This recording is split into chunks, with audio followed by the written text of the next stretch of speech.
All right. How are you guys? Welcome back to another episode of Usapang Musiko Season 2. And for today's episode, let's talk about the effect of sports in being a musician. Is it going to hinder your progress? No, it's a big issue with a lot of musicians. Like people were told to not do participate in sports like or in physical strenuous activities because they're musicians. No, there's some people like that or talk to like that. All right. So first of all, let's tackle the issue here. The sport or any strenuous physical activity hinder in your progress as a musician? The best and short answer is no. Don't believe people who tell you that doing these things will uh, lessen the value of what you're doing as a musician. No, there's a lot of musicians that you might not know are good athletes as well. No, now if you are an athlete as well and a musician, please comment down what sport are you doing or what type of strenuous activity do you enjoy doing, and don't worry about it. It's not going to hinder as long as here's the thing, you don't get injured, okay, because injuries are different, no, but just practicing certain sports like martial arts or contact sports like basketball or non-contact sports such as running or even lifting weights, like this is the biggest one that they always talk about, that it hinders your progress as a musician. No, it doesn't, but you have to be considerate of what you are actually doing. If you are doing things that will have a higher risk of injury, of course you have to take care of yourself. I mean, injuries happen, no, it's like they're like accidents. You can't predict when it will happen, but of course taking precautions would help lessen the burden of maybe you having a bad injury, for example, breaking bones or something like that. Of course, those things will affect you, not just in your music playing, but also in your everyday lives as well. No? So the thing is, continue participating in whatever sport you want.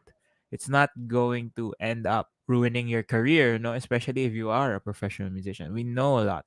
Like Ryogoto is an example, he's a karate master or something like that. Or like we have guests here like pro boxers, like jiu-jitsu practitioners who are also musicians. There's a lot of them. And the thing is, it's not about just doing it, but how you actually help yourself in doing certain things. No, for one can attest that lifting, no, free weights or just working out in the gym can help me a lot. And there's the thing, there's a misconception that musicians are only musicians. No? That's how the world perceives it. Like we only eat, sleep, and play. But it's not like that.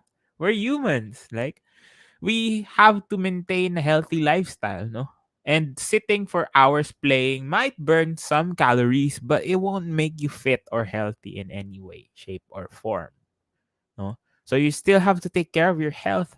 You have to run, you have to walk, do become active so that you can practice and be at the tip top shape. No? So it is still part of being human.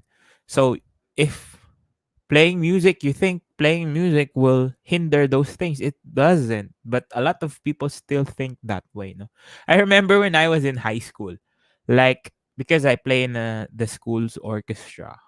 No, the admin of the schools were run by nuns. No, so they always tell my teachers that I shouldn't be participating in clubs that are sports. No, I can't join basketball clubs or you know just play sports in general. But as a kid, you want to be active. You want to do things. You want to explore.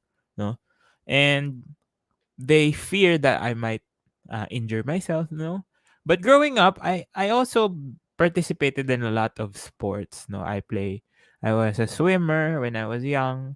I was in taekwondo. No, my brother actually is also, he's a taekwondo black belt, and he was competing internationally as a taekwondo player, no?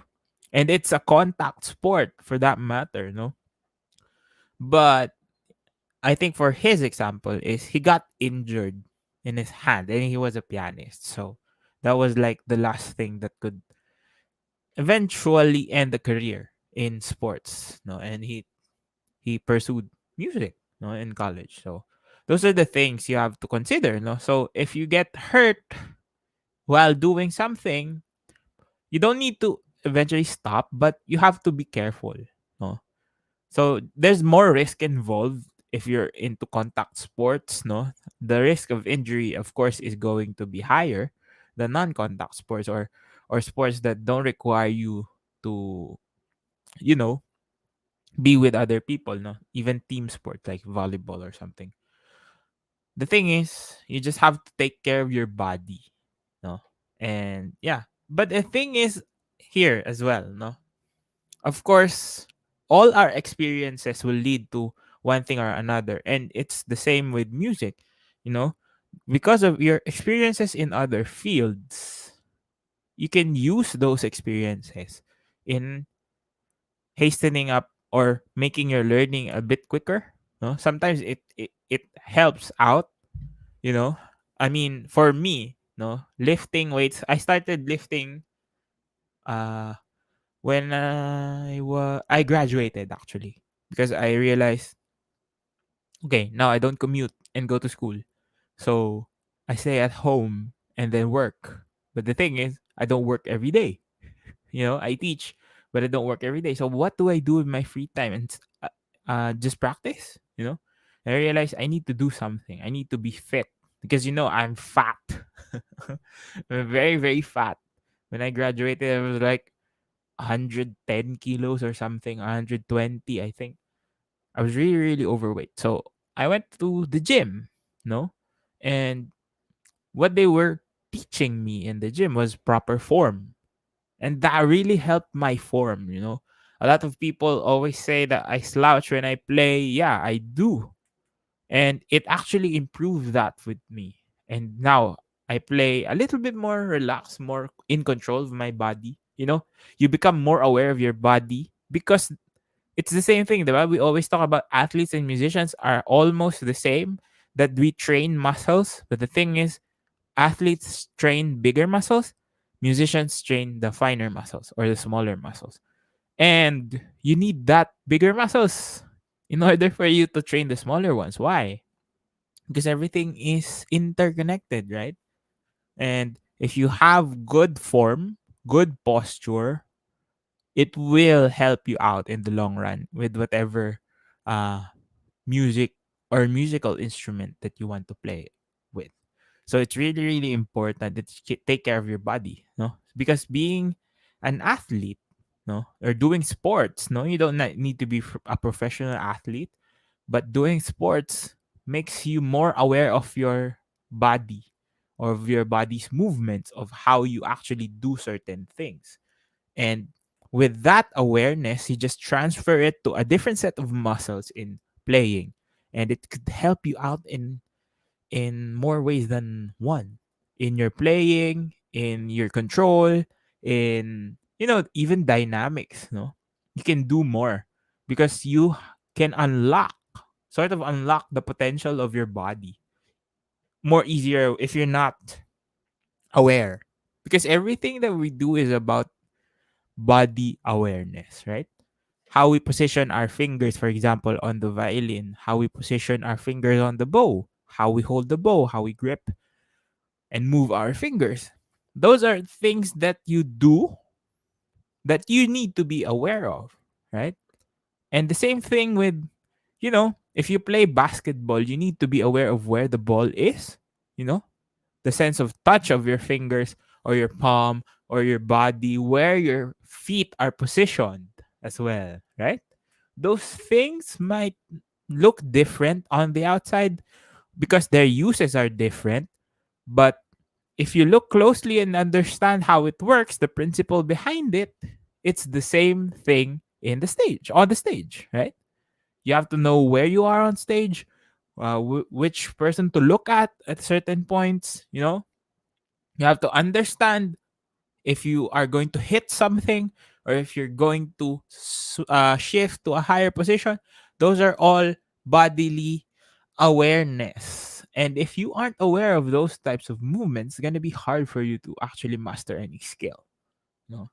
Because it takes a lot of practice, a lot of refinement, a lot of exploration in order for you to reach a certain level in what you are doing. And that is really, really important. No? So if you are still doing sports and people are telling you na to stop, don't. It's bad. It's bad. Because again, you are human. Even if you're a musician, it doesn't mean that you can't do things that people can do. No? But of course, there are always risks involved in what you are doing. And you have to understand those risks and mitigate those risks. Understand that you might end up getting hurt when you're doing certain sports or certain movements, certain things. But you have to understand that you have to take those risks because that's how life works, diba? You get rewarded with the risks that you take. No? So if you are uh, a musician, you want to take up other strenuous activities for the meantime, yeah, continue doing it. And here's the thing, a lot of people also think that your hands will stiffen up if you are lifting weights, for example. It will if you don't take care of your body.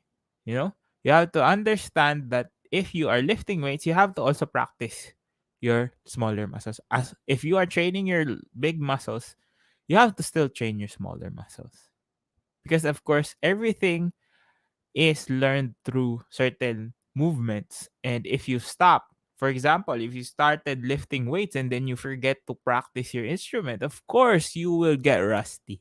It's not because it's not because of uh because you're doing more of a new thing, no? It's because you stagnate on the skills that you need to learn on your instrument. It's not directly related, but if you stop doing something, of course, you have to get back on track. So it's not like, okay, you started lifting weights and then your skills are on the instrument that you're playing is deteriorating. It won't happen if you don't let it happen. No? Don't try to make lifting weights the reason why you didn't get better at playing the violin, for example. If you started lifting weights and then you forgot to practice every day because you felt tired. you know I'm working out weekly. My schedule is a weekly workout, so I lift 3 times a week, and then twice a week I do um body weight exercises, and then 2 days for like just walking or cardio or something like that. So that's a 7 day routine, but I still manage to practice. You just have to schedule your workouts. Or if you're playing sports, of course, if you're gonna play, for example, gonna go out and play basketball, at least practice before. Maybe that like that, because you get tired, you can't practice anymore, right? So if you're gonna play basketball in the afternoon, schedule your practices. No, you can. It's not always trading one for the other. You can always do everything that you want to do. You just have to put them into a better schedule for you. How your energy levels are. Uh, like for me, I always work out in the morning. First thing I do when I wake up is work out. And then I practice at around the afternoon, and then I teach. That's how my schedule is right now. And then I can do everything that I need to do. I can practice, I can lift weights, I can do cardio, I can walk around. I still hit 10,000 steps a day. I mean, it's not like the biggest thing in the world, but I still hit my goals, my personal goals, and still practice. And I think I'm getting better at my playing right now. And that's like something I haven't said done in a while. No, I still practice, And yeah, I can track my progress. So you can be good at all the things that you want to do. You just have to have the time and, of course, give enough effort in whatever you're doing in order for you to achieve a great level of success on it. All right. So, again, if you're still doing sports and you're afraid that you might not be able to become a good musician, it's not about the sport, it's about how much time and effort you put into the things that you're doing. So continue doing what you love, continue being active. Of course, we have to stay fit and healthy during this time, no? If you want to lose weight, go do it, no? Sports, because even if you practice 8 hours a day, you won't lose that much weight. And plus you won't develop your other body parts, you only develop your arms and fingers. All right, so I will leave you here on this episode of Usapang Musiko, and I will see you on the next one. Follow me on all my socials, and of course, check out my course on Udemy. We're still on Spotify. Check out my album entitled Through My Glasses. I have a ton of stuff coming out in the following months, so stay put. Check it out. And also, if you want more music sheets, I've uploaded a couple more on Sheet Music Plus. And if you want me to record your songs or put string parts on your songs, hit me up on Fiverr. All the links down in the description box below. And of course, follow my podcast on all major podcast platforms, brought to you by Anchor. And I will see you on the next one.